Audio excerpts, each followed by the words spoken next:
Hi hello నమస్తే. నేను మీ Raghudepaka. Welcome to genius online.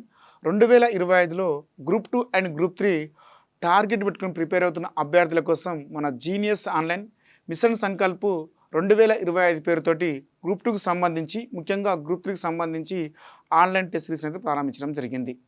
ఈ యొక్క సిరీస్ యొక్క ప్రత్యేకత ఏంటని పరిశీలించినప్పుడు, దేశంలోనే ఎవరు పెట్టని విధంగా దాదాపుగా 300 టెస్టులతోటి ఈ యొక్క సిరీస్ని అయితే ప్రారంభించడం జరిగింది. ఏ సంస్థ చూసినా 30 నుండి ఒక 40 టెస్టులు మాత్రమే పెట్టగలుగుతారు. కానీ మనం అలా కాకుండా ప్రతి టెస్టులో 30 నుండి 50 ప్రశ్నలు లేదా 70 ప్రశ్నలు కూడా పెట్టి వాటికి సంబంధించినటువంటి వివరణ లేదా వీడియో ఎక్స్ప్లెనేషన్ అయితే ఇవ్వడం జరుగుతుంది ఈ సంవత్సరం నుంచి.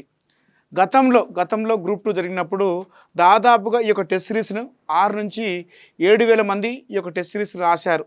వాళ్ళందరూ కూడా మరోసారి, అంటే ఎవరికైతే అలా ఉద్యోగం రాలేదో వాళ్ళందరూ కూడా మళ్ళీ మమ్మల్ని గమ్యం వైపు స్ట్రిక్ట్ చేయండి సార్ అని చాలామంది అభ్యర్థులు అడగడంతో మనం ఫిబ్రవరి ఫస్ట్ వీక్లోనే ఈ యొక్క సిరీస్కి సంబంధించినటువంటి అనౌన్స్మెంట్ చేశాము.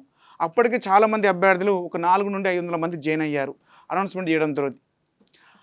ఆ తర్వాత రాష్ట్రంలో నెలకొన్నటువంటి రాజకీయ పరిస్థితులు, ఎమ్మెల్సీ ఎలక్షన్స్ ఉండేది. అప్పుడు మళ్ళీ ఎగ్జామ్ పెట్టి మనం డిస్టర్బ్ చేస్తే అది వేరే రకంగా వెళ్తుందనే ఉద్దేశంతో నేను కొంచెం ఆలోచించి రిజల్ట్ తర్వాత మార్చి 10 తర్వాత మరోసారి అనౌన్స్మెంట్ చేశాను. ఎందుకంటే అప్పుడు ఆ రిజల్ట్ వచ్చిన తర్వాత చాలామంది అభ్యర్థులకి, రాని వాళ్ళకి మరొక ఆశ ఉంటుంది, చదవాలి, ఎందుకంటే ఎలా అనేది చదవాలి, ముందుకెళ్ళాలి అనే ఒక దృఢమైన సంకల్పం అయితే ఉంటుంది. ఆ సమయంలో ఒక మానసిక ధైర్యాన్ని ఇవ్వాలనే ఉద్దేశంతో ఆ టెస్ట్ సిరీస్కి సంబంధించిన అనౌన్స్మెంట్ ఇచ్చాను. దీనికి సంబంధించి ఈ టెస్ట్ సిరీస్కి సంబంధించినటువంటి టెస్ట్ సిరీస్ని మనం నిన్న ఈవినింగ్, అంటే మార్చి 10 నుండి టెస్ట్ సిరీస్కి సంబంధించినటువంటి షెడ్యూల్ అయితే మనము అన్ని గ్రూపులలో షేర్ చేసాము. అలాగే దీనికి సంబంధించినటువంటి యాప్లో కూడా మనము షెడ్యూల్ ఇవ్వడం జరిగింది, పీడిఎఫ్ కూడా పెట్టడం జరిగింది. ఎప్పుడు ఎగ్జామ్ ఉంటుంది, ఏ రోజు ఎగ్జామ్ ఉంటుంది, ఏ ఎగ్జామ్ ఉంటుంది, దానికి సంబంధించిన ఫుల్ డీటెయిల్స్ అన్ని కూడా మనం యాప్లో పెట్టాము. అంతేకాకుండా మన టెలిగ్రామ్ గ్రూప్లో, మన వాట్సాప్ గ్రూప్లో అన్నీ ఉన్నాయి. నిన్న ఈవినింగ్ మొదటి టెస్ట్ అయినటువంటి కరెంట్ అఫైర్స్, అంటే 2025 జనవరి మంత్కి సంబంధించిన కరెంట్ అఫైర్స్ నిన్న ఎగ్జామ్ పెట్టాము. దీనికి సంబంధించి 70 ప్రశ్నలు ఉంటాయి. దీనికి సంబంధించి ప్రతి ప్రశ్నకు కూడా వీడియో ఎక్స్ప్లెనేషన్ ఉంటుంది, వివరణ కూడా ఇచ్చాము. రాష్ట్రంలో ఎవరు అన్నటువంటి క్వశ్చన్ పేపర్కి సంబంధించిన వివరణ కూడా, కరెంట్ అఫైర్స్కి సంబంధించి మనం వివరణ ఇచ్చాము. వివరణతో పాటుగా వీడియోని కూడా ఇస్తున్నాం. కాబట్టి ముఖ్యంగా విద్యార్థులని గ్రూప్ 2 అండ్ గ్రూప్ 3కి సంబంధించి విజయ పదంలో ఉంచే ఉద్దేశంతో మనమైతే ఈ టెస్ట్ సిరీస్ని ప్రారంభించాము. ముఖ్యంగా చాలామంది అభ్యర్థులు అయితే అడుగుతున్నారు, ప్రతి క్వశ్చన్ పేపర్కి వీడియోలు చేయండి సార్, ఎందుకంటే చాలా డీటెయిల్స్ సమాచారం ఇస్తేనే మేము కొంచెం ముందుకెళ్తాం కాబట్టి అనడంతో మనం ఈసారి ఇంకా దీన్ని ప్రతిష్టాత్మకంగా తీసుకొని ఈ సిరీస్ని అయితే ప్రారంభించాము.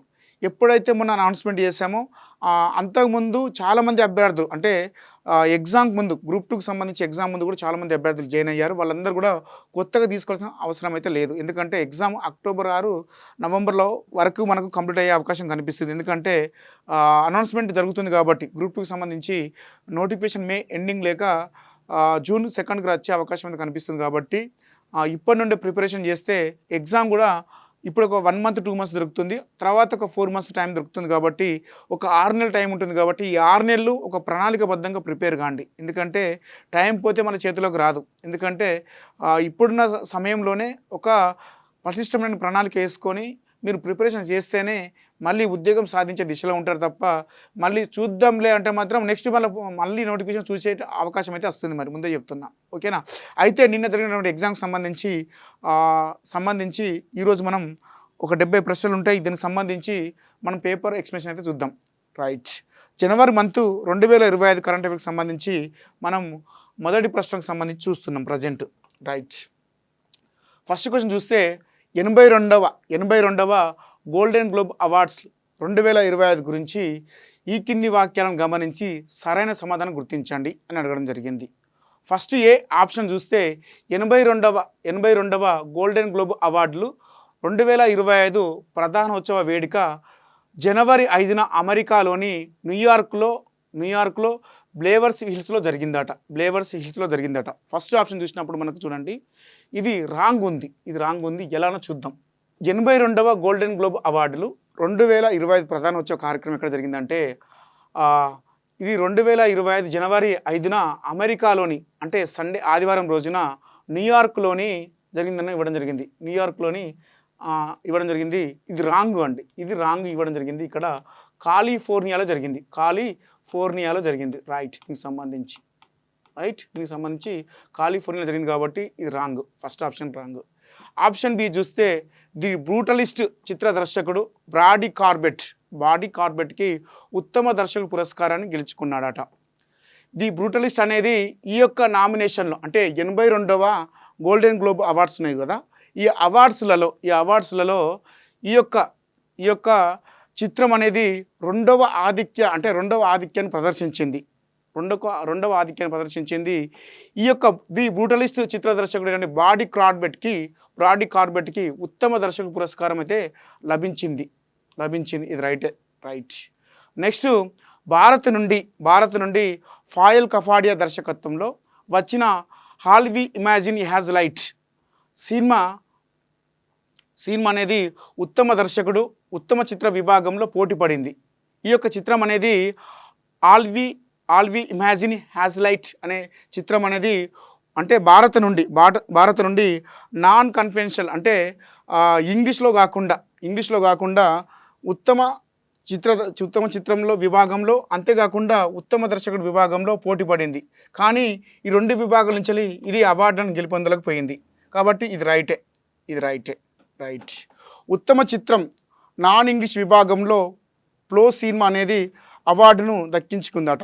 ఇది డి రాంగ్ ఉందండి, డి రాంగ్ ఉంది. కాబట్టి మనకి ఇక్కడ ఆన్సర్ వచ్చేసి మనకు బీసీ మాత్రమే రైట్ ఆన్సర్. దీనికి సంబంధించిన సమాచారం ఒకసారి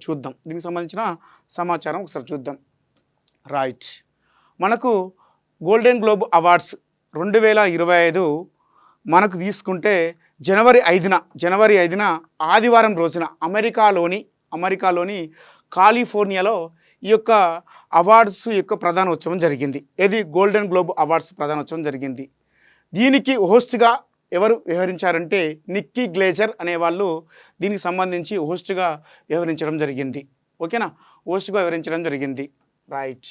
అయితే ఈ యొక్క గోల్డెన్ గ్లోబ్ అవార్డ్స్లలో ముఖ్యంగా డ్రామా అండ్ కమెడియన్ మ్యూజికల్ విభాగాల్లో అవార్డ్స్ ఇస్తారు. ముఖ్యంగా టెలివిజన్ రంగంలో, అమెరికాలోని టెలివిజన్ రంగంలో ఈ యొక్క అవార్డ్స్ను ప్రకటించడం జరుగుతుంది. ఏది ఈ గోల్డెన్ గ్లోబ్ అవార్డ్స్కి సంబంధించి.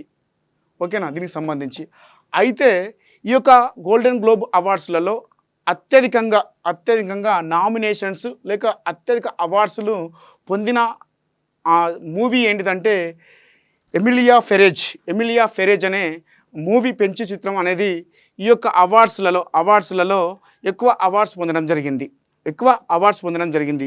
ఎమిలియా ఫెరేజ్ అనేది అమెరికన్ ముఖ్యంగా మ్యూజికల్ విభాగంలో ఉత్తమ చిత్రంగా అది యొక్క అవార్డు పొందడం జరిగింది.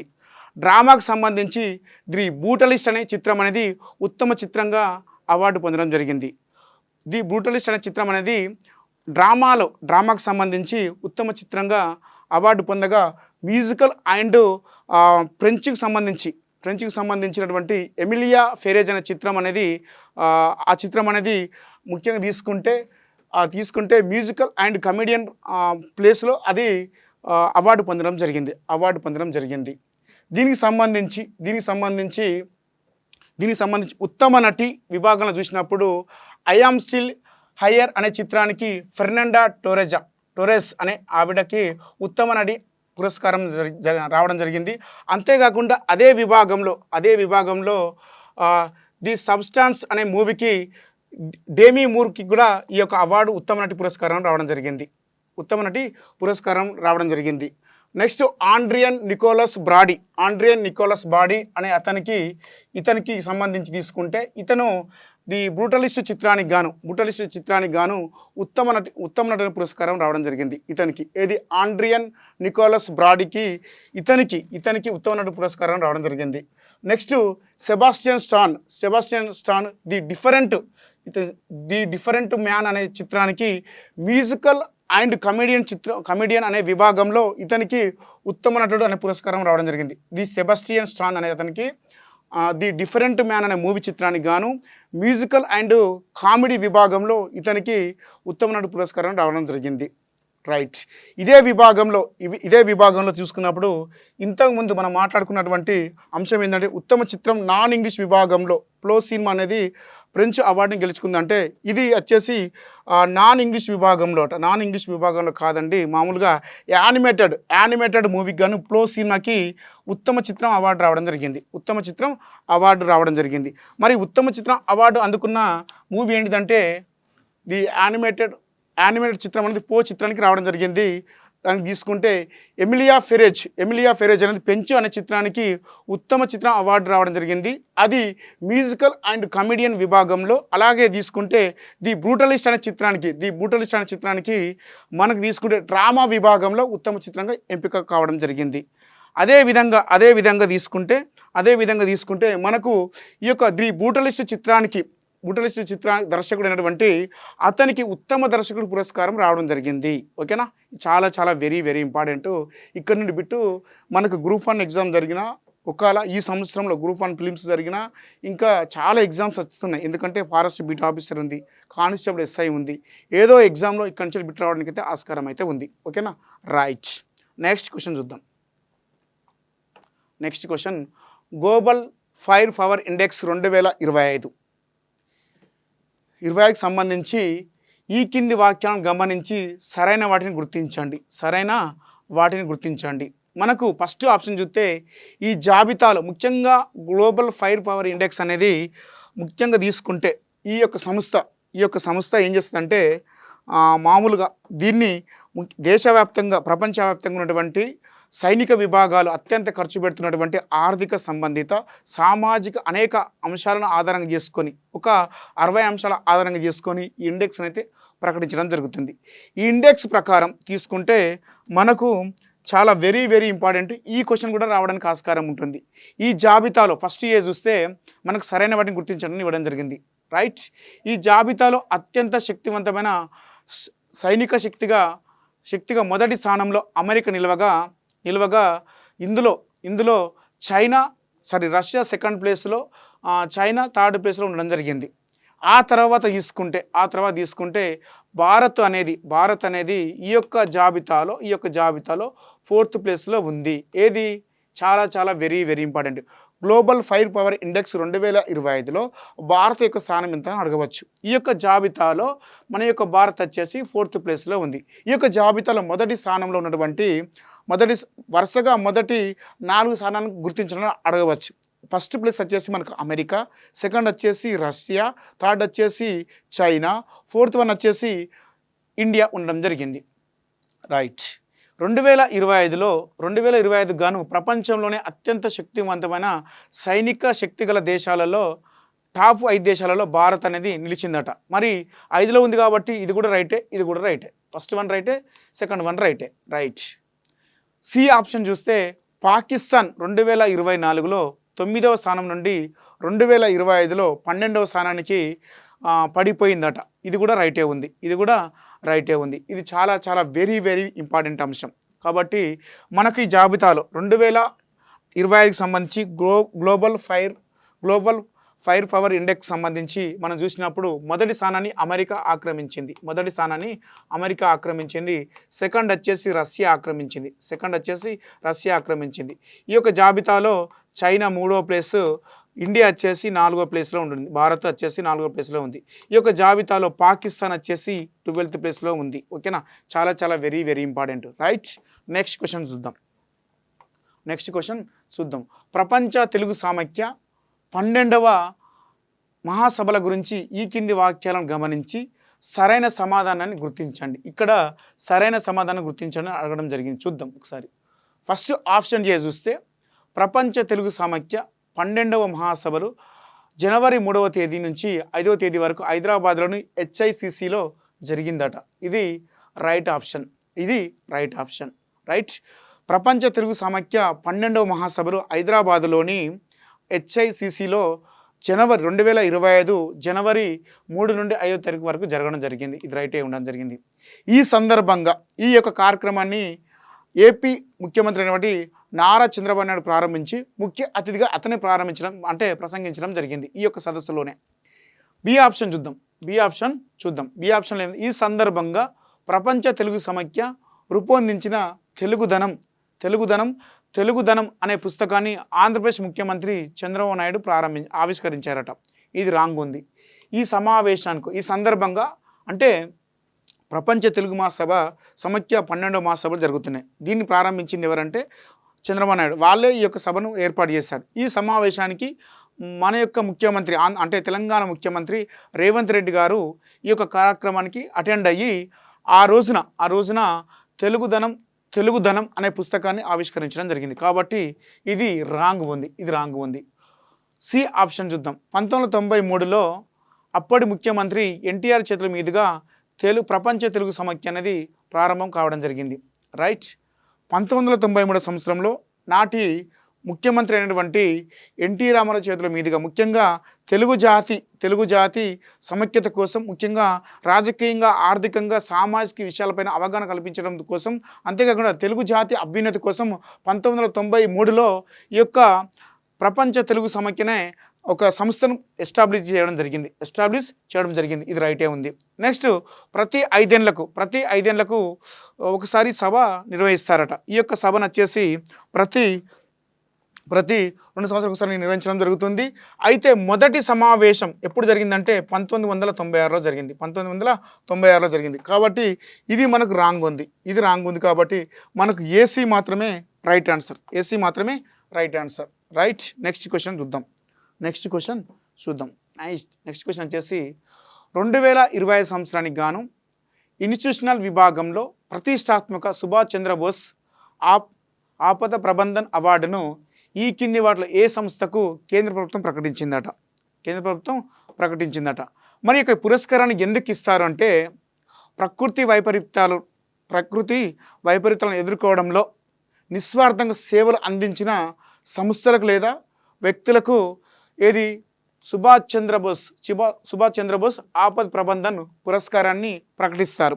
ప్రతి సంవత్సరం కూడా జనవరి 23 తారీఖున ఈ యొక్క పురస్కారాన్ని ప్రకటించడం జరుగుతుంది. ఎందుకంటే అతని జయంతిని పురస్కరించుకొని ప్రతి సంవత్సరం కూడా ఈ యొక్క పురస్కారాన్ని దివాస్ పరాక్రమ్ అనే దినోత్సవం సందర్భంగా ఆయన జయంతిని పురస్కరించుకొని ప్రతి సంవత్సరం కూడా కేంద్ర ప్రభుత్వం ఈ యొక్క అవార్డును ప్రకటిస్తుంది.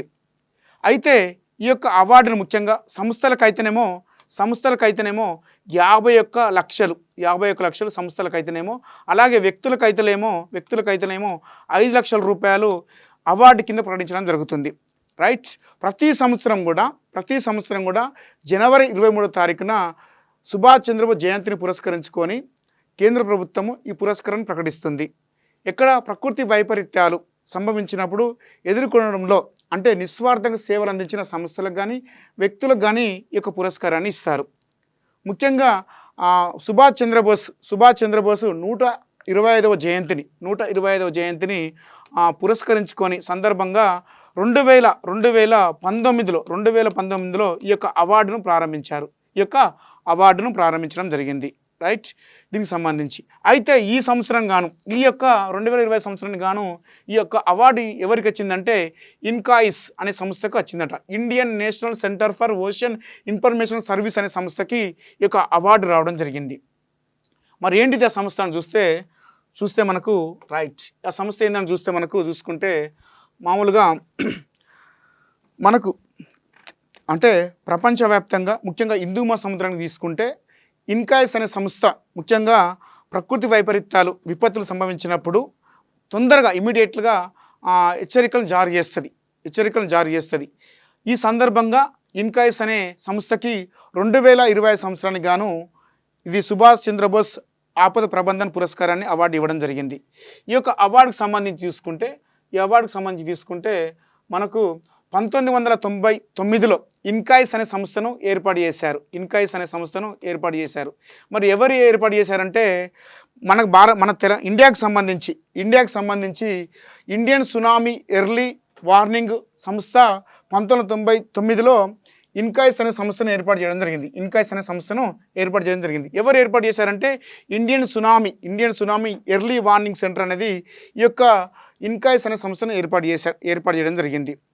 మరి ఈ యొక్క సంస్థ ఏం చేస్తుందంటే మన భారతదేశానికి సంబంధించి హిందూ మహాసముద్రానికి సంబంధించి 10 నిమిషాలలో ఇండియన్ సునామీ ఎర్లీ వార్నింగ్ సెంటర్తో పాటుగా ఇది కూడా ముఖ్యంగా వైపరీత్యాలు విపత్తులు సంభవించినప్పుడు తొందరగా ఇమీడియట్గా స్పందిస్తుంది. అందుకోసం ఏర్పాటు చేయడం జరిగింది.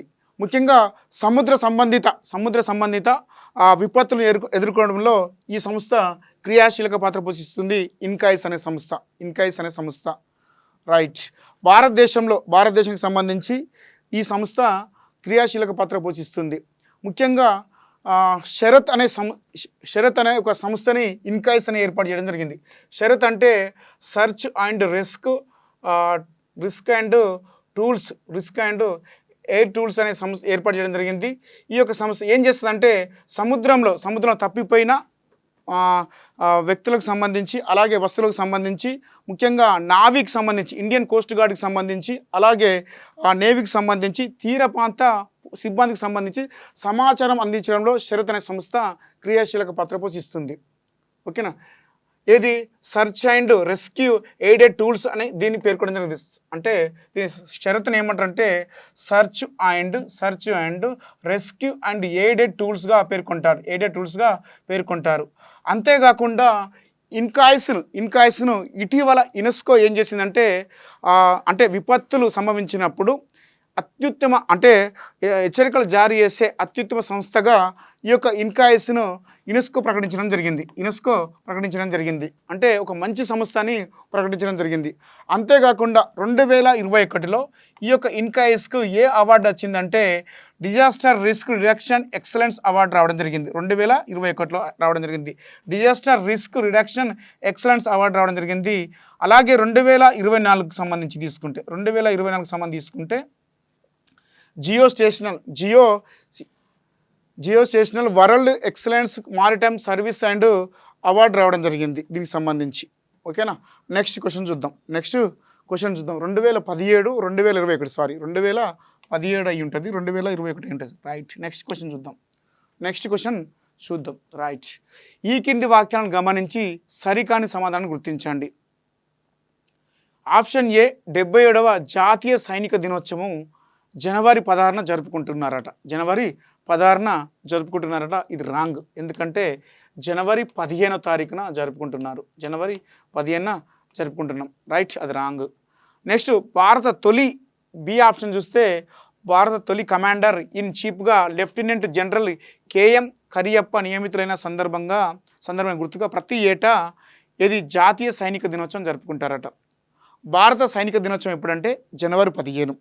ఎందుకు జరుపుకుంటారంటే మన దేశానికి సంబంధించి భారత తొలి కమాండర్ ఇన్ చీఫ్ వచ్చేసి లెఫ్టినెంట్ జనరల్ కేఎం కరియప్ప జన్మదిన సందర్భంగా 1949 జనవరి 15వ తారీఖున ఇతను జన్మించాడు. ఇతని యొక్క జన్మదినాన్ని పురస్కరించుకొని ప్రతి సంవత్సరం కూడా భారత సైనిక దినోత్సవంగా జరుపుకోవడం జరుగుతుంది. కాబట్టి మనకు ఇందులో చూసుకుంటే ఏ రైట్ ఉందా బి రైట్ ఉందా అని చూసుకుంటే మనకు బి మాత్రమే రైట్ ఉండడం జరిగింది. రైట్. నెక్స్ట్ క్వశ్చన్ చూద్దాం. నెక్స్ట్ ఈ కింది దినోత్సవాలను వాటి తేదీలతో జతపరచండి. ఓకేనా. ఫస్ట్ ఆప్షన్ ఏ చూసుకుంటే జాబితా 1లో మనకు సంబంధించిన వాటి యొక్క ప్రత్యేకతలు ఇచ్చాడు. ఇటు సైడు డేట్స్ ఇవ్వడం జరిగింది. మనకు తీసుకుంటే జనవరి 9 మనకు తీసుకుంటే ప్రవాసీ భారతీయ దివాస్. అలాగే జనవరి 10 తీసుకుంటే జాతీయ హిందీ దినోత్సవం. అందరికీ తెలుసు జాతీయ ఓటర్ల దినోత్సవం వచ్చేసి జనవరి 25. అలాగే జాతీయ బాలిక దినోత్సవం సంబంధించి జనవరి 24. దీనికి సంబంధించి మనం తీసుకుంటే దీనికి ఒక థీమ్ ఇచ్చాడు. ఈ సంవత్సరం 2025లో ఒక థీమ్ ఇచ్చాడు. ఏది జాతీయ బాలిక దినోత్సవం సంబంధించి ఎంపైరింగ్ గర్ల్స్ బ్రైట్ ఫ్యూచర్ అనే ఒక థీమ్ని ఇవ్వడం జరిగింది. Umpiring girls for a bright future అనే థీమ్ తోటి ఈ సంవత్సరానికి వాటి థీమ్ ఇవ్వడం జరిగింది. అంతేకాకుండా జాతీయ స్టార్టప్ దినోత్సవం వచ్చేసి జనవరి 16వ తారీఖు. ఈ ఆన్సర్ ఇలా ఆన్సర్ చేసిన వాళ్ళది రైట్ ఆన్సర్. ఓకేనా. రైట్. నెక్స్ట్ క్వశ్చన్ చూద్దాం. నెక్స్ట్ క్వశ్చన్ చూద్దాం. చైనాలోని అటానమస్ ప్రాంతం టిబెట్లోని షిబాజే టింగ్రీ కౌంటీలో 2025 జనవరి 7వ తేదీన భారీ భూకంపం సంభవించింది. ఈ సందర్భంగా ఈ కింది వాటిలో ఏ దేశాలు టిబెట్తో సరిహద్దును పంచుకుంటున్నాయి? రైట్, మనకు చాలా చాలా వెరీ ఇంపార్టెంట్ ఏంటంటే మనకు టిబెట్లో 2025 జనవరి 7వ తారీఖున మనకు భూకంపం సంభవించింది. దీని యొక్క భూకంపం కింద దీని యొక్క సంభవించినటువంటి నాభి వద్ద దీని యొక్క రిక్టార్ స్కేల్ మీద ఎంత నమోదైందంటే 6.8 రిక్టార్ స్కేల్ పైన నమోదు కావడం జరిగింది దీని యొక్క అభికేంద్రం అంతా. రైట్, దీనికి సంబంధించి అయితే జనవరి 7న సంభవించినటువంటి ఈ యొక్క భూకంపంలో దాదాపుగా ఒక 126 మంది పైగా దీంట్లో చనిపోవడం జరిగింది. 126 పైగా మంది చనిపోవడం జరిగింది. 188 పైగా మంది ఇక్కడ గాయాల పాలైనారు. అయితే మనకు సంబంధించి సిగాజే డింగ్రీ కౌంటీ దీన్ని సిగస్తేగా పేర్కొనడం సిగస్తే కూడా అని అంటారు. సిగస్తే కూడా పేర్కొనడం జరుగుతుంది. ఈ సిగస్తే అనేది మనకు తీసుకుంటే సిగస్తే అనేది ఏంటిదంటే ఈ సిగస్తలోనే పంచన్ లామా అనే ప్రాంతం ఉంటుంది. ఈ పంచన్ లామా అనేది మనకు దలైలామా ఉన్నట్టుగా దలైలామా నేపాల్కి సంబంధించినటువంటి ఉన్నటువంటి దలైలామాకు తర్వాత ఆధ్యాత్మిక కేంద్రం ఏంటంటే సిగస్తేనే.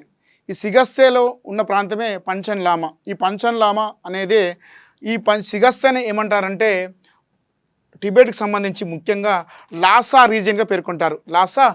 ఇక్కడ ఉన్నటువంటి లాసా రీజియన్గా పేర్కొంటారు. ఈ టిబెట్ అటానమస్ ప్రాంతం ముఖ్యంగా తీసుకుంటే ఇక్కడ క్వశ్చన్ ఏమి అడిగాడంటే టిబెట్ తోటి సరిహద్దు పంచుకునే ప్రాంతాలు ఏమిటి అని అడగడం జరిగింది. టిబెట్ తోటి సరిహద్దు పంచుకునే ప్రాంతాలు ఏంటని చూసినప్పుడు మనకు టిబెట్ తోటి చూసుకుంటే ఇక్కడ నేపాల్ చూద్దాం. ఫస్ట్ నేపాల్ ఇక్కడ టిబెట్ తోటి సరిహద్దును పంచుకుంది. నెక్స్ట్ భూటాన్ కూడా సరిహద్దును పంచుకుంది. అలాగే తీసుకుంటే నేపాల్ అయిపోయింది, భూటాన్ అయిపోయింది. చైనా యొక్క అటానమస్ బాడీనే కాబట్టి సరిహద్దు పంచుకుంటుంది. రైట్, నెక్స్ట్ మంగోలియా అన్నాడు. మంగోలియా ఇక్కడ ఉంది కాబట్టి ఇది సరిహద్దును పంచుకుంటలేదు. రైట్, కాబట్టి ఇది రాంగ్ ఉంది. నెక్స్ట్ మహమ్నార్ అన్నాడు. మహమ్నార్ వచ్చేసి మనకు తీసుకుంటూ ఇక్కడ ఉంది కాబట్టి ఇక్కడ సరిహద్దును పంచుకుంటుంది. ఇది టిబెట్ అటానమస్ బాడీ రీజియన్ తీసుకుంటే. అలాగే భారత్ కాబట్టి మహమ్నార్ సరిహద్దును పంచుకుంటే భారత్ కూడా ఇక్కడ సరిహద్దును పంచుకుంది టిబెట్ తోటి. కాబట్టి మనకు మంగోలియా లేదు. కాబట్టి ఫస్ట్ ఆప్షన్లో మనకు ABCF రైట్ ఉన్నాయి కానీ ఇక్కడ మనకు సంబంధించి తీసుకుంటే మనకు సి లేదు. ఇక్కడ సంబంధించి తీసుకుంటే ఈ లేదు, ఇక్కడ ఈ లేదు కాబట్టి ఇది ఓకే. నెక్స్ట్ ABCE ఇది కూడా మనకు తీసుకుంటే ఇది కూడా ఉంది కానీ ఇక్కడ వచ్చేసి మనకు సి లేదు, ఇందులో సి లేదు, ఇందులో ఈ లేదు కాబట్టి ఇక్కడ డి ఉంది కాబట్టి ఇది రాంగ్. ఇక్కడ కూడా డి ఉంది కాబట్టి ఇది రాంగ్. కాబట్టి ఆన్సర్ తీసుకుంటే ABCF ఇది రైట్ అండి. రైట్, ఇటీవల 2025 జనవరి 7వ తారీఖున మనకు చైనాలోని షిగాజే డింగ్రీ కౌంటీలో 6.8 కెపాసిటీ తోటి భూకంపం సంభవించింది. ఈ భూకంపంలో దాదాపుగా ఈ యొక్క ప్రాంతంలో 126 మంది మరణానికి గురికాగా 108 మంది ఈ యొక్క ప్రాంతంలో గాయాల పాలయ్యారు. దీనికి సంబంధించి క్వశ్చన్ అడిగాడంటే టిబెట్ తోటి అంటే సరిహద్దు కలిగిన ప్రాంతం సరిహద్దు లేని అంటే సరిహద్దును పంచుకుంటున్నాయని అడగడం జరిగింది. దీనికి సంబంధించి మనం ఆన్సర్ చూపించాం. అంతేకాకుండా ఈ ప్రాంతాన్ని సిగస్తగా పేర్కొంటారు. ఏ ప్రాంతాన్ని? సిగాజే డింగ్రీ కౌంటీని సిగస్తగా పేర్కొంటారు. ఈ సిగస్తలోనే మనకు దలైలామా ఆధ్యాత్మిక గురువు ఉన్నాడు కదా, దానికి సంబంధించి పంచన్ లామా అనే ఒక ప్రాంతం అని వచ్చేసి ఈ సిగస్తలోనే ఉంటుంది. అంతేకాకుండా ఈ యొక్క ప్రాంతాన్ని లాసా రీజియన్గా పేర్కొంటారు. అంతేకాకుండా ఈ యొక్క మరి ఇక్కడ భూకంపం సంబంధించిన ప్రధాన కారణం ఏంటంటే ఇండో యూరోపియన్కి సంబంధించిన పలకల మధ్య ఎప్పుడు కూడా ఘర్షణ కొనసాగుతుంది. ఇక్కడ ఈ ఘర్షణతోటి ఇక్కడ భూకంపం సంభవించింది. ఓకేనా? ఇక్కడ క్వశ్చన్ ఇలా కూడా రావచ్చు. ఎంత రీజియన్ అంటే 6.8 రీజియన్ కూడా దీనిపైన క్వశ్చన్ రావచ్చు. ఓకేనా? రైట్, నెక్స్ట్ క్వశ్చన్ చూద్దాం. నెక్స్ట్ క్వశ్చన్ ఈ కింది వాక్యాలను గమనించి సరైన సమాధానాన్ని గుర్తించండి. మనకి ఇటీవల ఈ వార్తల్లో నిమిషం అంశం 2025 జనవరికి సంబంధించి ఆప్షన్ ఏ చూస్తే జమ్మూ కాశ్మీర్లో వ్యూహాత్మకంగా కీలకమైనటువంటి 6.5 కిలోమీటర్ల పొడవైన పొడవైన నూతన సొరంగాన్ని ప్రధానమంత్రి జనవరి 13న ప్రారంభించారట. ముఖ్యంగా ఈ సోనామార్గ్ అంటారు దీన్ని. ఈ సోనామార్గ్ని 2025 జనవరి 13న మన యొక్క ప్రధానమంత్రి నరేంద్ర మోదీ ప్రారంభించడం జరిగింది. దీని యొక్క అంటే ఎన్ని కిలోమీటర్లు అంటే 6.5 కిలోమీటర్స్, చాలా చాలా వెరీ ఇంపార్టెంట్. ఈ సోనామార్గ్ యొక్క లెంత్ ఎంత అడగవచ్చు, కాబట్టి 6.5 కిలోమీటర్స్. నిర్మాణ దశలో ఆప్షన్ ఏ చూస్తే ఇది రైట్ ఉంది. నిర్మాణ దశలో చెట్ మోర్వా టన్నెల్గా పిలిచిన ఈ సొరంగానికి గుల్మార్గ్గా నామకరణం చేశారంట.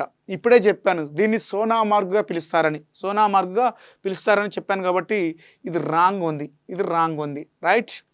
ఈ యొక్క దీనిని ఎక్కడ ప్రారంభించారంటే గుందేల్బల్ జిల్లాలో రైటే అండి. ఇక్కడ వరకు రైటే. గుందేల్బల్ జిల్లాలో ఆప్షన్ సి రైటే. గుందేల్బల్ జిల్లాలో నిర్మించిన ఈ సొరంగ మార్గంను లడఖ్ను గుల్మార్గ్తో అనుసంధానిస్తుందట. గుల్మార్గ్ కదండి, లడఖ్ను కదండి, కాశ్మీర్ను సోనామార్గ్తో, ఇక్కడ కాశ్మీర్ను సోనామార్గ్తో అనుసంధానిస్తుంది కాబట్టి ఇది కూడా రైటే. రాంగే. నెక్స్ట్ ఈ సొరంగంతో ఏడాదిలో ఏ సీజన్లోనైనా లడఖ్ను రహదారి మార్గం ద్వారా చేరుకోవడానికి వీలవుతుందట. మనకు తీసుకుంటే మనకు ఏడి మాత్రమే రైట్. ఇది రైట్ ఉందండి. ముఖ్యంగా దీనికి సంబంధించి సోనామార్గ్ సంబంధించి మనం ఇప్పుడు చూద్దాం. ఈ సోనామార్గ్ అనేది దీని యొక్క కెపాసిటీ అంటే లెంత్ ఎంత అంటే 6.5 కిలోమీటర్స్. దీనిని ఏ గ్రామాల మధ్య నిర్మించారంటే గుందేల్బర్లోని ఇక్కడ చూడండి, గుందేల్బల్ జిల్లాలోని ముఖ్యంగా తీసుకుంటే గుందేల్బర్ జిల్లాలోని గగన్ గిర్ అండ్ సోనామార్గ్ గ్రామాల మధ్య దీన్ని నిర్మించారు.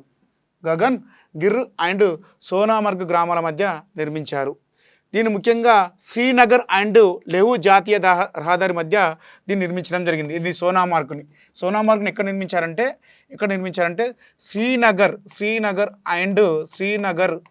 శ్రీనగర్ అండ్ లెహు జాతీయ రహదారి మధ్య దీన్ని నిర్మించడం జరిగింది. ఈ రహదారి మధ్యలోనే గగన్ గిర్ అండ్ సోనామార్గ్ అనే గ్రామాలు ఉంటాయి. గ్రామాలు ఉంటాయి. ఈ గ్రామాల మధ్యనే 6 కిలోమీటర్ల అంటే దూరంతో ఈ సోనామార్గ్ను మొత్తం మీద నిర్మించడం జరిగింది. దీనికి సంబంధించినటువంటి ఈ మార్గ్ను 2025 జనవరి 13వ తారీఖున మన యొక్క ప్రధానమంత్రి నిర్మించడం జరిగింది.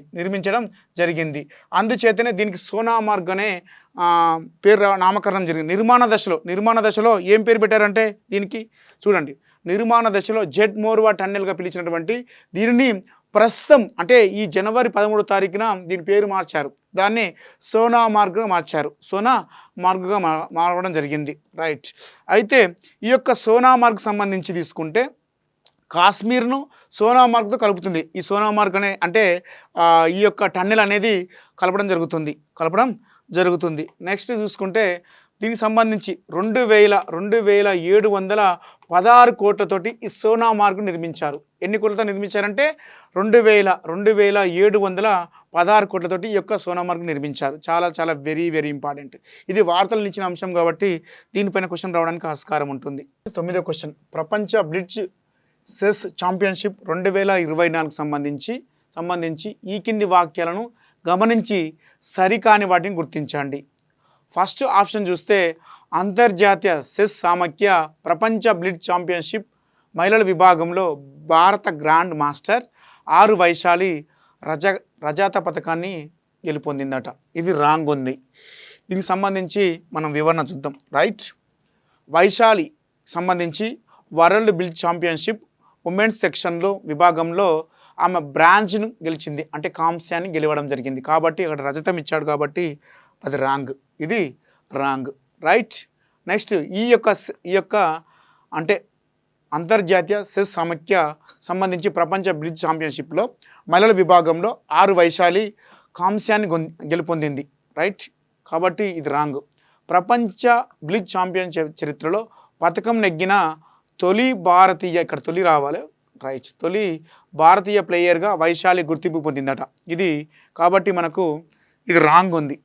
ఎందుకంటే ఈమె కంటే ముందు 2017లో విశ్వనాథ్ ఆనంద్ 2017లో ఈ యొక్క అంటే ప్రపంచ బ్లిట్జ్ ఛాంపియన్షిప్లో మొదటిసారి నెగ్గడం జరిగింది. ఆ తర్వాత 2022లో కోనేరు హంపి ఈమె 2022లో ఈ యొక్క ఛాంపియన్షిప్ను గెలుపొందడం జరిగింది. రైట్. కాబట్టి ఫస్ట్ వన్ రాంగే ఉంది, సెకండ్ వన్ రాంగే ఉంది. రైట్. జనవరి 1న అమెరికాలోని న్యూయార్క్లో జరిగిన క్వార్టర్ ఫైనల్స్లో చైనాకు చెందిన జీ జునార్పై వైశాలి 2.5 1 పాయింట్ తేడాతో గెలుపొందడం జరిగింది. ఇది రైటే ఉంది. కాబట్టి చూద్దాం. నెక్స్ట్ డి ఆప్షన్ చూస్తే సెమీస్లో జపాన్కి చెందిన వెంజున్ చేతిలో 0.5 2.5 తేడాతో ఓడి రజత పథకం కైవసం చేసుకోవడం జరిగింది. రజతం అనేది కూడా ఇక్కడ రాంగే. నెక్స్ట్ ఈ వెంజున్ అనే మహిళ ఫీమేల్ వచ్చేసి మనకు చైనాకు చెందిన వ్యక్తి కాబట్టి ఇది కూడా రాంగ్ ఉంది. మనకు ఆన్సర్ ఏబిడి మాత్రమే రైట్. ఇక్కడ సరికాని వాటిని గుర్తించండి అడిగాడు కాబట్టి మనకి అన్నీ చూస్తే ఏబిసి లేదు కాబట్టి ఏబిడి మాత్రమే రైట్. ఏడి చూడండి ఇక్కడ బి కూడా ఉంది కాబట్టి మనకు ఏడి మాత్రమే రైట్ ఆన్సర్. మొట్టమొదటి ఖోఖో ప్రపంచ కప్ 2025 గురించి ఈ కింది వాక్యాలను గమనించి సరైన సమాధానం గుర్తించండి. దీనికి సంబంధించి చూస్తే మనకు Indian men and women team wins వచ్చేసి మనకు ఖోఖో వరల్డ్ కప్ జరిగింది రీసెంట్గా. దీనికి సంబంధించి క్వశ్చన్ ఇవ్వడం జరిగింది. మొట్టమొదటి ఖోఖో ప్రపంచ కప్ జనవరి 13న తమిళనాడులోని చెన్నైలో జరిగిందట. చెన్నైలో జరిగిందట. మొట్టమొదటి ప్రపంచ కప్కు సంబంధించి ఎక్కడ జరిగిందంటే మనకు న్యూఢిల్లీలోని ఇందిరాగాంధీ స్టేడియంలో జరిగింది. కాబట్టి ఫస్ట్ ఆప్షన్ రాంగ్ ఉంది. ఆప్షన్ బి చూస్తే ప్రధానమంత్రి నరేంద్ర మోదీ జ్యోతిని వెలిగించి ఈ పోటీలను ప్రారంభించారట. ఇది కూడా రాంగే ఉంది. ఈ యొక్క కార్యక్రమాన్ని ఉపరాష్ట్రపతి అయినటువంటి జగదీప్ ధన్ఖడ్ ఈ యొక్క కార్యక్రమాన్ని 2025 జనవరి 13వ తారీఖున ఢిల్లీలోని ఇందిరాగాంధీ స్టేడియంలో ప్రపంచ మొట్టమొదటి ఖోఖో దాని కార్యక్రమాన్ని ప్రారంభించడం జరిగింది. రైట్. ప్రారంభించడం జరిగింది. పురుషుల జట్టుకు ప్రతీక్, మహిళల జట్టుకు ప్రియాంక ఇంగ్లే సారథిగా వ్యవహరించారట. కాబట్టి ఇది రైట్ ఉంది. ఇది ఒక్కటి మాత్రం ఈ యొక్క కార్యక్రమంలో స్టార్ట్ అయినప్పుడు పురుషుల జట్టుకు ప్రతీక్, మహిళల జట్టుకు ప్రియాంక ఇంగ్లే ఈ యొక్క సారథిగా వ్యవహరించడం జరిగింది. భారత పురుషుల జట్టు విజయంతో ఈ టోర్ని ప్రారంభించి తన తొలి మ్యాచ్లో 42-37తో బ్రెజిల్ని ఓడించడం జరిగింది. ఇది 37-42 అనేది కరెక్టే కానీ బ్రెజిల్ని కాదండి. దీంట్లోకి సంబంధించి నేపాల్ని ఓడించడం జరిగింది భారత్. ఓకేనా? రైట్. అయితే ఈ కార్యక్రమానికి మన యొక్క క్రీడల మంత్రి అయినటువంటి మన్సుఖ్ మాండవీయ కూడా ఈ కార్యక్రమానికి అటెండ్ కావడం జరిగింది. అంతేకాకుండా మనకు ఇండియాకి సంబంధించి ఒలింపిక్ సంబంధించి అధ్యక్షుడైనటువంటి పిటి ఉషా గారు కూడా ఈ యొక్క కార్యక్రమానికి అటెండ్ కావడం జరిగింది. రైట్. దీని యొక్క విజేత ఎవరంటే ఇండియానే దీనికి సంబంధించి విజేత కాబట్టి ఇది వార్తలు నిలిచింది. దీనిపైన క్వశ్చన్ రావడానికి ఆస్కారం ఉంటుంది. ఓకేనా? రైట్. నెక్స్ట్ క్వశ్చన్ చూద్దాం. 11th question number 11. మన క్వశ్చన్ చూసినట్టయితే 11వ క్వశ్చన్ బార్డర్ గవస్కర్ ట్రోఫీ 2024-25 గురించి ఈ కింది వాక్యాలను గమనించి సరికాని సమాధానాన్ని గుర్తించండి అని ఇవ్వడం జరిగింది. ఫస్ట్ ఆప్షన్ ఏ చూస్తే 2025 జనవరి 5న భారత్లోని కలకత్తాలో జరిగిన చివరిదైన 5వ టెస్టులో ఆస్ట్రేలియా 6 వికెట్ల తేడాతో భారత్ను ఓడించింది. మనకు మొత్తం మీద ఈ బార్డర్ గవస్కర్ ట్రోఫీ అనేది ఆస్ట్రేలియా అండ్ భారత్ మధ్య 5 టెస్టుల మ్యాచ్. ఈ మ్యాచ్లో ముఖ్యంగా తీసుకుంటే చివరిదైన 5వ టెస్ట్ ఎక్కడ జరిగిందంటే మనకు మొత్తం మీద 5 టెస్టులు జరిగితే చూసుకుంటే మనకు ఆస్ట్రేలియాలోని సిడ్నీలో జరిగింది. కాబట్టి మనకు ఆప్షన్ 1 అంటే జనవరి 5వ తారీఖున చివరి మ్యాచ్ జరిగింది. ఆ టెస్టులో తీసుకుంటే మనకు ఫస్ట్ ఇక్కడ ఏమన్నాడు, కలకత్తాలో జరిగిందని ఇవ్వడం జరిగింది కాబట్టి ఇది రాంగ్. సిడ్నీలో జరిగింది కాబట్టి అది ఇది రాంగ్. రైట్. జస్ప్రీత్ బూమ్రాకు ఈ బార్డర్ గవస్కర్ ట్రోఫీలో ఇక్కడ కొన్ని అవార్డ్స్ కొన్ని అంటే ఎంపిక చేయడం జరుగుతుంది. దీంట్లో జస్ప్రీత్ బూమ్రాకు player of the match award లభించిందట. ఇది రాంగ్. ఈ యొక్క బార్డర్ గవస్కర్ ట్రోఫీలో 2020 సంవత్సరానికి కానీ తీసుకుంటే మనకు బూమ్రాకు ప్లేయర్ ఆఫ్ ది సిరీస్ రావడం జరిగింది. ప్లేయర్ ఆఫ్ ది సిరీస్ రావడం జరిగింది కాబట్టి ఇది రాంగ్. ఇది రాంగ్. నెక్స్ట్ మనకు ఆస్ట్రేలియా ప్లేయర్ స్కాట్ బోలాండ్కి సంబంధించి ప్లేయర్ ఆఫ్ ది సిరీస్గా ఎంపికయ్యాడట. ఇది కూడా రాంగ్ ఉంది. ఇతనికి వచ్చేసి ప్లేయర్ ఆఫ్ ది మ్యాచ్ ఈ యొక్క బార్డర్ గవస్కర్ ట్రోఫీలో రావడం జరిగింది. మరి ఆప్షన్ సి చూస్తే ఈ సిరీస్లో బూమ్రా 12.64 సగటుతో మొత్తం 32 వికెట్లను పడగొట్టి ఒకే టెస్ట్ సిరీస్లో అత్యధిక వికెట్ పడగొట్టిన భారత బౌలర్గా కపిల్ దేవ్ సరసన నిలిచాడట. ఇది రైట్ ఉందండి. ఇది రైట్ ఉంది. మన కపిల్ దేవ్ 1979 సంవత్సరంలో 79 జరిగిన 80 మ్యాచ్లో మనకు తీసుకుంటే పాకిస్తాన్ తోటి ఈ విజయాన్ని అంటే అత్యధిక వికెట్ పడగొట్టిన మొదటి వ్యక్తి ఎవరంటే కపిల్ దేవ్. అతని సరసన నిలిచిన వ్యక్తి ఎవరంటే బూమ్రా. రైట్. కాబట్టి మనం తీసుకుంటే ఇలా సరికాని ఆప్షన్ తీసుకుంటే మనకు ఏబిడి సరికాని ఆప్షన్. రైట్. నెక్స్ట్ ఆప్షన్ చూద్దాం. నెక్స్ట్ క్వశ్చన్ చూద్దాం. రైట్. ఈ కింది వాక్యాలను గమనించి సరైన సమాధానం గుర్తించండి. మహిళల టెన్నిస్ WTA బ్రిస్బెన్ ఓపెన్ 500 టోర్నీలో సెర్బియా క్రీడాకారిణి సబలెంక విజేతగా గెలిచిందంట. బ్రిస్బెన్ ఓపెన్ తీసుకుంటే మనకు ఈ బ్రిస్బెన్ ఓపెన్లో మనకు సెర్బియా క్రీడాకారిణి అట. సెర్బియా కాదండి మా బెలారస్ కాబట్టి మనకు ఇది రాంగ్ ఉంది. బెలారస్ కాబట్టి ఫస్ట్ ఆప్షన్ రాంగ్ ఉంది. కానీ మహిళల టెన్నిస్ సంబంధించి బ్రిస్బెన్ ఓపెన్ 500కి సంబంధించి టోర్నీలో విజేత ఎవరంటే బెలారస్ క్రీడాకారిణి సబలెంక విజేత. ఈమెనే సబలెంక విజేత. బెలారస్ క్రీడాకారిణి. రైట్. ఆప్షన్ బి చూద్దాం.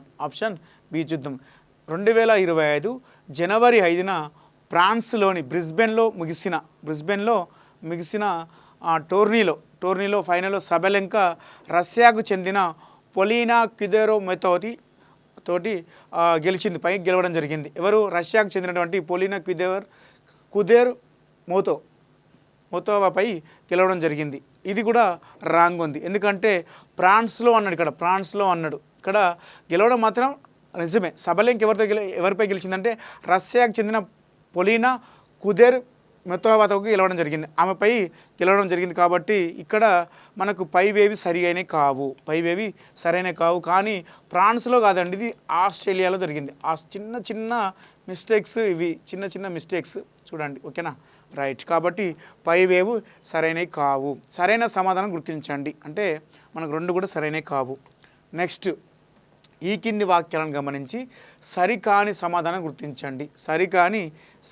గుర్తించండి. చూద్దాం. రైట్. నెక్స్ట్ ఆప్షన్ ఏ తెలంగాణలోని నాగర్ కర్నూలు జిల్లా సైన్స్ అధికారి తలసునూరు రాజశేఖర్ రావు భారతీయ సైన్స్ టెక్నో ఫెస్టివల్ అవార్డుకు ఎంపికయ్యాడట. ఇది రైట్ ఉందండి. ఇది రైట్ ఉంది. తెలంగాణ నుండి ఈ జాతీయ అవార్డు అందుకుంటున్న తొలి వ్యక్తి అంటే ఆయనే కావడం విశేషం. ఎవరు? రాజశేఖర్ రావు. కాబట్టి ఇది కూడా ఫస్ట్ వన్ రైటే, సెకండ్ వన్ రైటే. నెక్స్ట్ ఆప్షన్ సి చూద్దాం. 2025 జనవరిలో మధ్యప్రదేశ్లోని బుర్వాన్పూర్లో నిర్వహించిన ఫెస్టివల్లో ఈయన యొక్క అవార్డును అందుకున్నారు. ఇది కూడా రైటే. మరి ఎవరు ఈ రాజశేఖర్ అంటే మనకు నాగర్ కర్నూలు జిల్లా. ఈ మూడు కూడా రైటే. కాబట్టి పైవన్నీ సరైనవి. ఏబిసి అంటే సరికానిది అంటే ఏబిసి ఉన్నాయి సరికాని కాబట్టి మనకు పైవన్నీ సరైనవి కాబట్టి ఆన్సర్ చూసుకుంటే పైవన్నీ సరైనవే. మరి ఎవరు ఈ యొక్క తలసునూరు రాజశేఖర్ అంటే నాగర్ కర్నూలు జిల్లా తెలకపల్లి మండలం చిన్నమద్దూరు గ్రామానికి చెందినటువంటి తలసునూరు రాజశేఖర్ వచ్చేసి ఇతను బయాలజీ టీచర్. ఇతను ఒక సైన్స్ అధికారిగా, జిల్లా సైన్స్ అధికారిగా ఉంటూ అనేక ప్రతిభను కనబరిచినందుకు గాను ఇతనికి భారతీయ సైన్స్ టెక్నో ఫెస్టివల్ అవార్డు రావడం జరిగింది. ఎక్కడ ఇచ్చారంటే ఇది మధ్యప్రదేశ్లోని బుర్వాన్పూర్లో నిర్వహించిన బెస్ట్లో అంటే అక్కడ జరిగిన కార్యక్రమంలో ఈ యొక్క అవార్డుని అయితే ఇవ్వడం జరిగింది. నెక్స్ట్ క్వశ్చన్ చూద్దాం. Question number 14 right. ఈ కింది వాక్యాలను గమనించి సరైన సమాధానం గుర్తించండి. ఆప్షన్ ఏ చూద్దాము.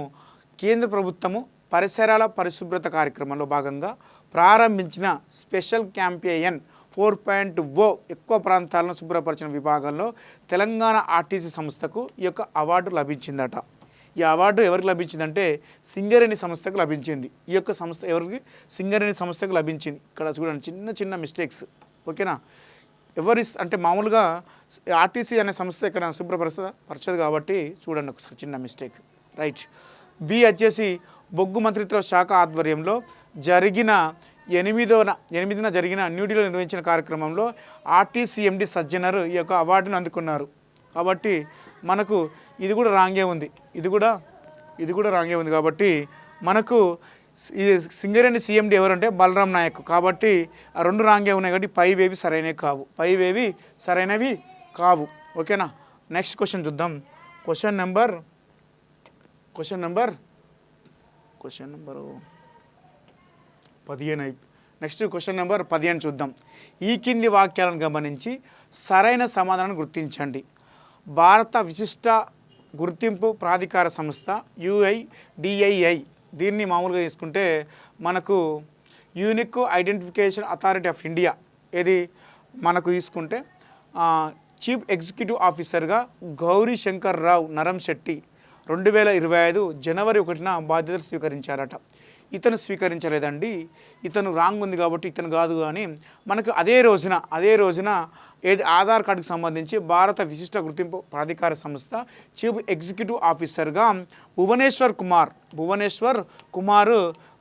కుమారు దీనికి బాధ్యతలు స్వీకరించడం జరిగింది. ఇతను వచ్చేసి భువనేశ్వర్ కుమార్ వచ్చేసి ministry of electronic and information టెక్నాలజీలో అదనపు బాధ్యతలు అంటే ఇప్పుడు అదనపు అధికారిక బాధ్యతలు అంటే చేపడుతున్నాడు. ఎవరు? భువనేశ్వర్ కుమార్, రైట్. ఇది రాంగ్ ఉంది, ఓకేనా. ఎవరు? Bhuvneshwar Kumar. Next B option చూస్తే మహారాష్ట్ర తమిళనాడు మాజీ గవర్నర్ సిహెచ్ విద్యాసాగర్ రావు రచించిన ఉనికి పుస్తకాన్ని 2025 జనవరి 12వ తేదీన హైదరాబాదులో తెలంగాణ ముఖ్యమంత్రి రేవంత్ రెడ్డి గారు ఆవిష్కరించారా? రైటే. ఇది 2025 జనవరి 12వ తారీఖున మహారాష్ట్ర మాజీ గవర్నర్ అయినటువంటి విద్యాసాగర్ రావు రచించినటువంటి ఉనికి అనే పుస్తకాన్ని అతని యొక్క స్వీయ చరిత్ర, ఆ పుస్తకాన్ని రేవంత్ రెడ్డి గారు ఆవిష్కరించారు. ఇది రైట్ ఉందండి, ఇది రైట్ ఉంది. మనకి ఇక్కడ సరైన సమాధానం గుర్తించండి అడిగింది, చూద్దాం. నెక్స్ట్ భారత క్రికెట్ నియంత్రణ మండలి కార్యదర్శిగా దేవజిత్ సైకియా, కోశాధికారిగా ప్రభు తేజ్ సింగ్ భాటియా నియమితులయ్యారు. ఇది కూడా రైట్ ఉంది. ఇటీవల BCCIకి భారత క్రికెట్ నియంత్రణ మండలికి కార్యదర్శిగా దేవజిత్ సైకియా, అలాగే కోశాధికారిగా ప్రభు తేజ్ భాటియా నియమితులు కావడం జరిగింది. రైట్. ఈ రెండు కూడా రైటే ఉన్నాయి, రైట్. నెక్స్ట్ డి ఆప్షన్ చూస్తే సింధు నాగరికత వెలుగులోకి వచ్చి 1000 ఏండ్లు అంటే 1000 ఏండ్లు అవుతుందా సింధు నాగరికత వచ్చి? మనకు బ్రిటిష్ వారు 1990 అంటే 20 సంవత్సరంలో అంటే 2021 ఆ మధ్య తవ్వకాలు జరిపారు. కాబట్టి 1000 ఏండ్లు కాదు, కాబట్టి ఇది 100 సంవత్సరాలు అంటే 100 ఏళ్ళు కాబట్టి ఇది రాంగ్ అన్నట్టు. చూద్దాం. సందర్భంగా ఏర్పాటైన 3 రోజుల అంతర్జాతీయ సదస్సును జనవరి 5న తమిళనాడు ముఖ్యమంత్రి ఈ యొక్క కార్యక్రమాన్ని అంటే ప్రారంభించారు. ఇది 1000 అంటే 3 రోజుల కార్యక్రమం అంతర్జాతీయ సదస్సును నిర్వహించారు అన్నట్టు. కానీ 1000 ఏళ్ళు కాదండి, 100 సంవత్సరాలు. ఈ యొక్క అంటే సింధు నాగరికతకు సంబంధించిన లిపిని సంస్కృతిని ఎవరైతే కనుక్కుంటారో వాళ్ళకి 8 crores అనౌన్స్మెంట్ చేశారు ఈ యొక్క కార్యక్రమంలో. ఎవరు? స్టాలిన్ గారు, తమిళనాడు రాష్ట్ర ముఖ్యమంత్రి గారు. కాబట్టి ఇది కూడా రాంగ్ ఉంది. కాబట్టి మనకు BC మాత్రమే రైట్. ఆప్షన్ 4 రైట్ అండి. నెక్స్ట్ క్వశ్చన్ చూద్దాం. Question number 16. ఈ కింది వాక్యాలను గమనించి సరికాని సమాధానం గుర్తించండి. ఏ ఆప్షన్ చూస్తే భారత అంతరిక్ష పరిశోధన సంస్థ ఇస్రో నూతన చైర్మన్గా వి నారాయణ్ బాధ్యతలు స్వీకరించారట. 2024 జనవరిలో ఈయన బాధ్యతలు స్వీకరించారు. ఇది రైటే. నారాయణ్ 5 ఏళ్ల పాటు పదవిలో ఉంటారట.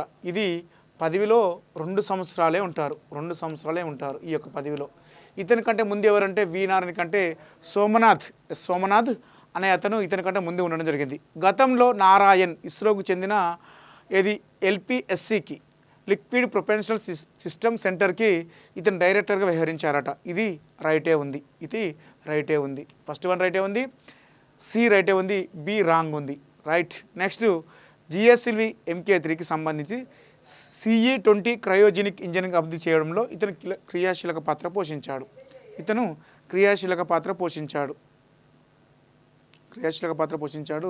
సరికాని సమాధానం గుర్తించండి అన్నాడు ఇక్కడ. సరికాని సమాధానం గుర్తించండి కాబట్టి ఇది కూడా రైటే ఉంది కాబట్టి మనకు బి మాత్రమే రాంగ్. రైట్. ఇవన్నీ కూడా 3 వాక్యాలలో 2 ఏళ్ళు మాత్రమే అన్నది కరెక్ట్ కాబట్టి 5 ఏళ్ళు ఇచ్చాడు కాబట్టి బి మాత్రమే రాంగ్. మరి ఎవరు వి నారాయణ్ అంటే ఇతను తమిళనాడు రాష్ట్రానికి చెందినటువంటి, ముఖ్యంగా తమిళనాడు రాష్ట్రంలోని కన్యాకుమారి జిల్లాకు ముఖ్యంగా నాగర్కోయిల్ అంటే సాయిల్కి సంబంధించినటువంటి మెలకట్ అనే గ్రామానికి చెందినటువంటి వ్యక్తే వి నారాయణ్.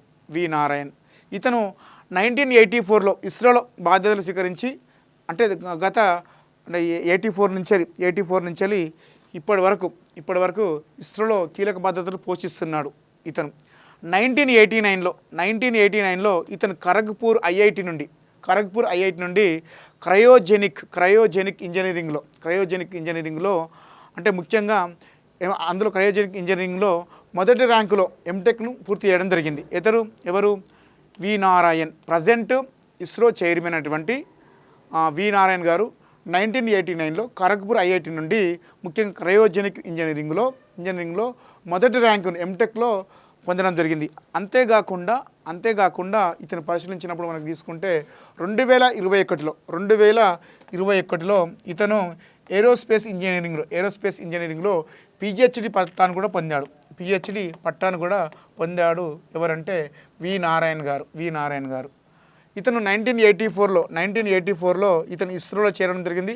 ఆ తర్వాత ఇస్రోలో అనేక చంద్రయాన్ 2కి 2-3కి అలాగే దానికి వాహక నౌకల రూపకల్పనలో వి నారాయణ్ గారు క్రియాశీలక పాత్ర పోషించారు.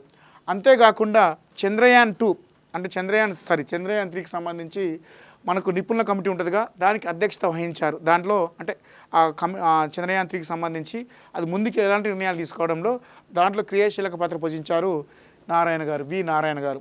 అంతేకాకుండా ఆదిత్య L1 అలాగే చంద్రయాన్ 2-3కి సంబంధించి చోదక వ్యవస్థల పనితీరును పరిశీలించడానికి అభివృద్ధిపరచడానికి నారాయణ గారు క్రియాశీలక పాత్ర పోషించడం జరిగింది. ఇతని గురించి మరోసారి చూద్దాం. మామూలుగా ఇతను తమిళనాడు రాష్ట్రానికి చెందినటువంటి వ్యక్తి. తమిళనాడులోని కన్యాకుమారి జిల్లాలోని మెలకట్టు అనే గ్రామానికి చెందిన వ్యక్తి. ఇతను 1984లో ఇస్రోలో చేరారు. ఆ తర్వాత 1989లో ఐఐటి ఖరగ్పూర్ నుంచి క్రయోజెనిక్ ఇంజనీరింగ్లో చేరి అక్కడ మొదటి ర్యాంకు ముఖ్యంగా ఎంటెక్లో సాధించడం జరిగింది. మొదటి ర్యాంకు సాధించడం ఎంటెక్లో. అంతేకాకుండా 2021లో మామూలుగా ఏరోస్పేస్ ఇంజనీరింగ్లో పిహెచ్డి పట్టాను పొందిన వ్యక్తి ఇతను. అంతేకాకుండా జిఎస్ఎల్వి మార్క్ 2-3లో కూడా ఇతను క్రియాశీలక పాత్ర పోషించాడు. అంతేకాకుండా ఆదిత్య L1 చంద్రయాన్ 2-3కి సంబంధించి చోదక వ్యవస్థల అభివృద్ధి కోసం వి నారాయణ్ గారు అత్యంత క్రియాశీలక బాధ్యతలు పోషించారు. ఓకేనా. రైట్. ఇతని యొక్క పదవి కాలం మీద ఇస్రో అంటే సంబంధించి 2 సంవత్సరాలు మాత్రమే. ఓకేనా. రైట్. నెక్స్ట్ క్వశ్చన్ చూద్దాం.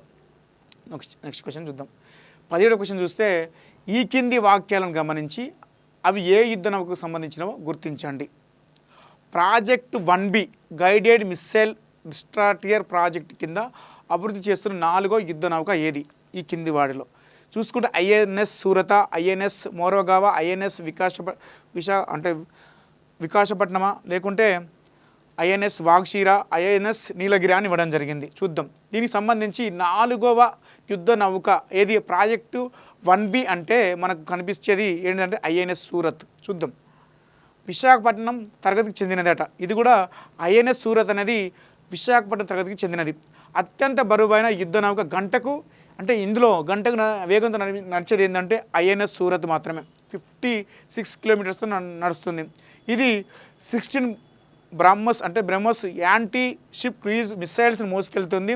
ఈ యుద్ధ నౌక పై 32 Barak eight surface to air missiles, 4 533 mm torpedoes, 2 RBV 6000 anti submarine rockets కూడా ఉంటాయి, లాంచర్స్ ఉంటాయి. అంటే దేనికి సంబంధించింది అంటే ఇది INS సూరత్కు సంబంధించింది. INS సూరత్కు సంబంధించింది. ఈ INS సూరత్కు సంబంధించింది ఇటీవల జనవరి 15వ తారీఖున మనకు జనవరి 15వ తారీఖున మూడు యుద్ధ నౌకలు వార్తలో నిలిచాయి. ఒకటి INS నీలగిరి, INS వాగ్షిర్, INS సూరత్. ఈ 3 కూడా వార్తల్లో నిలిచాయి. కాబట్టి వాటి గురించి ఎగ్జామ్ రావడానికి ఆస్కారం ఉంటుంది. మరి 2025 జనవరి 15వ తారీఖున ముంబైలో మన యొక్క ప్రధానమంత్రి ఈ యొక్క 3 షిప్లను కూడా ఒకేసారి ప్రారంభించారు. ముంబైలో ప్రారంభించారు. అదేంటిది INS నీలగిరి, INS వాగ్షిర్, INS సూరత్. ఈ 3టిని కూడా ప్రారంభించడం జరిగింది. ఈ 3 కూడా యుద్ధ నౌకలు. అందులో జలంతర్గామి వచ్చేసి INS వాగ్షిర్. ఓకేనా, రైట్. దీనికి సంబంధించి క్వశ్చన్ అయిపోయింది. నెక్స్ట్ క్వశ్చన్ చూద్దాం. నెక్స్ట్ INS వాగ్షిర్కి సంబంధించి ఈ కింది వాక్యాలను గమనించి సరికాని వాటిని గుర్తించండి. చూద్దాం. ఈ INS వాగ్షిర్కి సంబంధించి దీన్ని అంటే రీసెంట్గా 2025 జనవరి 10వ తారీఖున మన యొక్క ప్రధానమంత్రి నరేంద్ర మోదీ గారు ముంబైలోని నావెల్ మాజ్డాగ్ చెందినటువంటి అక్కడ ఈ యొక్క 3టిని కూడా ప్రారంభించారు. ఏంటిది? ఒకటి INS సూరత్, INS వాగ్షిర్, అలాగే INSకి సంబంధించినటువంటి నీలగిరి. ఈ 3టిని కూడా ప్రారంభించారు. ఫస్ట్ ఆప్షన్ చేసి చూస్తే స్కార్పియన్ క్లాస్ ప్రాజెక్టు 17Aలో భాగంగా నిర్మించిన ఆఖరి 6వ జలంతర్గామి అట. ఇది తీసుకుంటే 17A కాదండి, 17A కాదు, 75A. అందులో స్కార్పియన్ క్లాస్ ప్రాజెక్టులో భాగంగా నిర్మించిన ఆఖరి 6వ జలంతర్గామి, 75లో నిర్మించిన ఆఖరి జలంతర్గామి కాబట్టి 75 ఇచ్చారు కాబట్టి ఇది రాంగ్. రైట్, చూద్దాం. యాంటీ సర్ఫేస్, యాంటీ సబ్మెరైన్ పోరాటాలు రెండిట్లోనూ ఉపయుక్తంగా ఉండేలా దీన్ని నిర్మించారు. ఈ 2 కూడా దీంట్లో ఉండేటట్టు నిర్మించారు. ఏది? యాంటీ సర్ఫేస్, యాంటీ సబ్మెరైన్ పోరాటాలు 2 కూడా ఇందులో ఉండే విధంగా నిర్మించారు. నెక్స్ట్ మనం తీసుకుంటే ఇది రైట్ ఉంది, ఫస్ట్ వన్ రాంగ్ ఉంది. అత్యాధునిక ఎయిర్ ఇండిపెండెంట్ ప్రొపల్షన్ టెక్నాలజీని దీన్ని సొంతం చేసి దీంట్లో అంతర్భాగమై ఉందట. కాబట్టి ఇది కూడా రైటే ఉంది. డీజిల్ పెట్రోల్ విద్యుత్తు నడిచే అత్యంత వైవిధ్యమైన శక్తివంతమైన జలంతర్గాములలో ఇది ఒకటి. ఇది కూడా రైటే ఉంది. ఈ యొక్క INS వాగ్షిర్ని ఫ్రాన్స్కి చెందిన నావెల్ గ్రూప్ అనే సంస్థ దీన్ని రూపొందించడం జరిగింది. మనకు తీసుకుంటే ఇందులో సరికాని వాటిని గుర్తించడం అంటే మనకు సరికానిది ఏంది చూసుకుంటే ఒక A మాత్రమే ఉంది. మనకు B రైటే ఉంది, C రైటే ఉంది, D రైటే ఉంది. కాబట్టి A మాత్రమే మనకు సరికానిది. ఓకేనా, రైట్. దీనికి సంబంధించి అయిపోయింది క్వశ్చన్ నెంబర్. నెక్స్ట్ 19. 2025 జనవరి 6న గుజరాత్లోని 2 నెలల బాలుడికి HMPV నిర్ధారణ కావడంతో తొలి కేసు నమోదైంది. ఈ నేపథ్యంలో HMPVకి సంబంధించి ఈ కింది వాక్యాలను గమనించి సరైన సమాధానం గుర్తించండి. మామూలుగా HMPV అనేది ఈ హ్యూమన్ మెటనియో వైరస్. ఇది DNA వైరస్ అన్నాడు, ఇక్కడ DNA వైరస్ అన్నాడు. కాబట్టి ఫస్ట్ ఆప్షన్ చూస్తే రాంగ్. ఇది RNA వైరస్. ఇది మనకు తీసుకుంటే ఇది RNA వైరస్. కాబట్టి ఫస్ట్ వన్ రాంగ్ ఉంది. చూద్దాం. ఈ వైరస్ను మొదటగా 2001లో గుర్తించారట. ఈ వైరస్ను 2001లో గుర్తించడం జరిగింది. రైట్. ఎలా సోకుతుందని వ్యాధికారక విషయం గుర్తించలేకపోయారు. ఇప్పటివరకు దీనికి వ్యాక్సిన్ మందులు సైతం కూడా కనిపెట్టలేకపోయారు. ఇది కూడా మనకు తీసుకుంటే రైటే ఉంది. మనకు BC రైట్ కనిపిస్తున్నాయి. నెక్స్ట్ D ఆప్షన్ చూస్తే ది ఎగువ జీర్ణకోశ ఇన్ఫెక్షన్. అలాగే కొన్నిసార్లు జీర్ణకోశ ఇన్ఫెక్షన్ ఇది మామూలుగా జీర్ణకోశానికి సంబంధించినది కాదండి. ఇది శ్వాసకు సంబంధించింది కాబట్టి మనకు D కూడా రాంగే ఉంది. కాబట్టి మనకు BC మాత్రమే ఎక్కడ ఉంది? BC మాత్రమే రైట్ అవుతుంది. మామూలుగా HMPV అనేది ఈ హ్యూమన్ మెటనోమా వైరస్. ఇది ఆర్ఎన్ఏ వైరస్, ఇది ఆర్ఎన్ఏ వైరస్. ఇది ముఖ్యంగా ఇటీవల వార్తలు నిలిచింది. అంటే 2025 జనవరి 6వ తారీఖున గుజరాత్ రాష్ట్రంలో మొట్టమొదటి కేసు నమోదైంది. దీని యొక్క వ్యాధికారక లక్షణాలు ఎలా ఉంటాయంటే దగ్గు, ముక్కు, జ్వరము, అంతేకాకుండా గొంతు నొప్పి, న్యూమోనియా, బ్రాంకైటిస్ అనే వ్యాధి లక్షణాలు కనిపిస్తాయి. ఎక్కువ ముక్కు కారడం కనిపిస్తుంది, విపరీతమైన జ్వరం ఉంటుంది దీనికి సంబంధించి. ముఖ్యంగా ఇది రోగ నిరోధక శక్తి తక్కువ ఉన్నటువంటి వ్యక్తులలో అలాగే వృద్ధులలో ఇది ఎక్కువగా సంభవించే అవకాశం ఉంది. దీని లక్షణాలు చూడండి, దీని యొక్క లక్షణాలు ప్లస్ ఎవరికి సంభవిస్తుంది, దేనికి సంబంధించిన వ్యాధి అంటే శ్వాసకోశ సంబంధించిన వ్యాధి. ఇక్కడ జీర్ణకోశాన్ని ఇచ్చారు చూడండి, జీర్ణకోశం ఇచ్చారు కాబట్టి రాంగ్. శ్వాసకోశ సంబంధించిన వ్యాధి. ఓకేనా, very very important. Next question చూద్దాం. క్వశ్చన్ నెంబర్ నెక్స్ట్ వచ్చేసి 20. ఈ కింది వాక్యాలను గమనించి సరైన సమాధానం గుర్తించండి. రీసెంట్గా సైన్స్ అండ్ టెక్నాలజీకి సంబంధించిన క్వశ్చన్ చాలా very very important. Space X rocket ద్వారా ఫస్ట్ ఆప్షన్ చూస్తే తమ ఉపగ్రహాలను నింగిలోకి పంపినట్లు అంతరిక్ష అంకుర సంస్థలు పిక్సెల్ అండ్ దిగాంతర ఏరోస్పేస్ 2025 జనవరి 10వ తారీఖున ప్రకటించాయి. రెండు కూడా వాటికి సంబంధించిన రెండింటిని కూడా పంపించాయి. మనకు పిక్సెల్ అనే సంస్థ ఏం పంపిందంటే ఈ ప్రయోగం ద్వారా భూమి చుట్టూ తిరుగుతున్న వాటిలో 5 సెంటీమీటర్ల కంటే చిన్నగా ఉన్న వస్తువులను గమనించే సామర్థ్యం ఉన్న space camera for objective tracking SCOT అనే ప్రయోగాన్ని ప్రయోగించిందట. పిక్సెల్ అనే సంస్థ దీన్ని ప్రయోగించలేదండి, ఏది స్కాట్ని ప్రయోగించలేదు. అది ఏం ప్రయోగించిందంటే ప్రపంచంలోనే అత్యంత ఎక్కువ రిజల్యూషన్ కలిగిన 3 హైపర్ సెక్ట్రల్ శాటిలైట్ను ఏది ఫైర్ఫ్లైస్ను కక్షలోకి పంపింది. ఏది ఈ పిక్సెల్ అనే సంస్థ ఏం పంపిందంటే ప్రపంచంలోనే అత్యంత ఎక్కువ రిజల్యూషన్ కలిగిన 3 హైపర్ స్పెక్ట్రల్ శాటిలైట్ను పంపింది అన్నట్టు. ఇది ఫస్ట్ వన్ రాంగ్ ఉంది, ఇది దీనికి సంబంధించిన మ్యాటర్.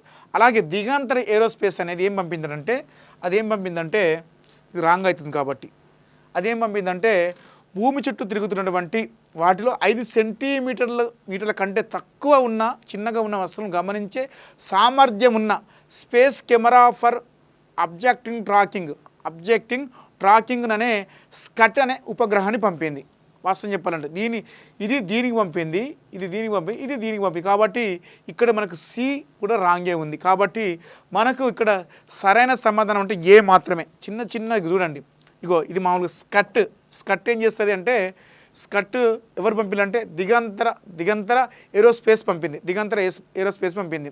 అంటే భూమి చుట్టూ తిరుగుతున్నటువంటి వాటిలో 5 సెంటీమీటర్ల కంటే చిన్నగా ఉన్న వస్తువులను గమనించే సామర్థ్యం ఉన్నదే ఈ స్కట్. దీన్నే space camera for objective tracking అంటారు. అరే మరి పిక్సెల్ ఏంటిది అంటే పిక్సెల్ ఇలా ఉంటుంది. ఈ పిక్సెల్ ఏం చేస్తుందంటే ఇది ఏం చేస్తుందంటే ప్రపంచంలో అత్యంత ఎక్కువ రెజల్యూషన్ కలిగిన 3 హైపర్ సెక్ట్రల్ శాటిలైట్ కక్షలోకి పంపింది. ఇది రైట్. ఇది కాబట్టి మనకు ఆన్సర్ చూస్తే ఏ మాత్రమే